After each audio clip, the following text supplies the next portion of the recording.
This week, on Explore Washington, we talk with a hiker who has made a fascinating discovery, and what we found may be our wildest story yet.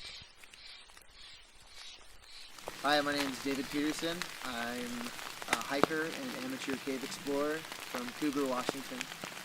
I've lived in the Pacific Northwest all my life, and anybody who's from here will tell you that there's no small amount of nature to be beheld.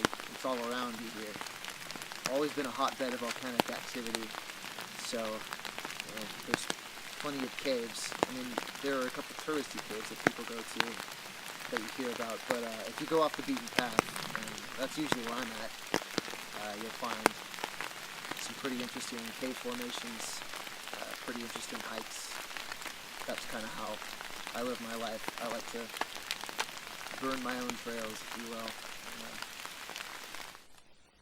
We followed David down a hidden path toward a cave in which he claims he has found something which could change everything we know about human origins in the Americas. So this is the cave right here where I made my discovery. As you can see, the entrance isn't so large. I just happened to glance at it during a hike. But there's actually a huge expanse in here, and it joins up with a whole network of caves that are under this area. So yeah, if you want to see what I found, follow me down in here. Let's go check it out.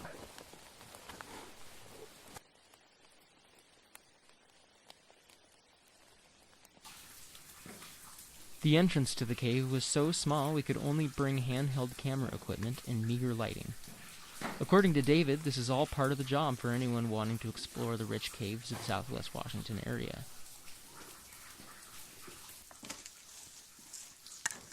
We also noticed our equipment acting improperly as we moved deeper into the cave, but David assured us this was due to the moisture trapped in the air. Still, we couldn't help but feel in awe of these walls carved thousands of years ago by billowing lava flows. Yeah, the caves all kind of network together down here. It's a really big labyrinth, so if you don't know what you're doing, it's really easy to get lost. Every couple of years, you always hear about somebody coming down here, and they don't ever come back. So it's really dangerous. You really got to know what you're doing.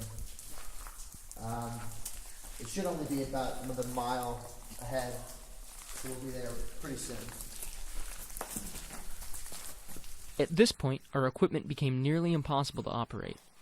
We had filmed inside caves before, but nothing like this had ever happened.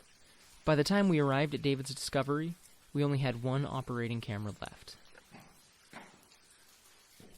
This is what David found. A strange faceless idol, the date of which nearby researchers have been unable to attain. We thought this was the last shot we recorded in the cave, but upon review we found an extra take we do not even remember recording. It is presented here without comment.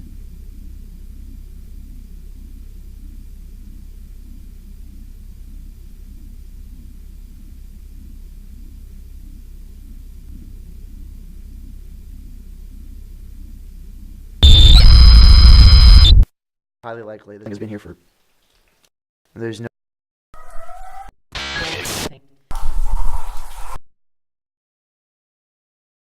After reviewing the tape, we tried to get back in contact with David, but we found his number to be disconnected. What was it we saw inside the cave that day? Clearly, the answers lie hidden within the belly of the earth, waiting to be found. For WPB, this is Brian Simmons.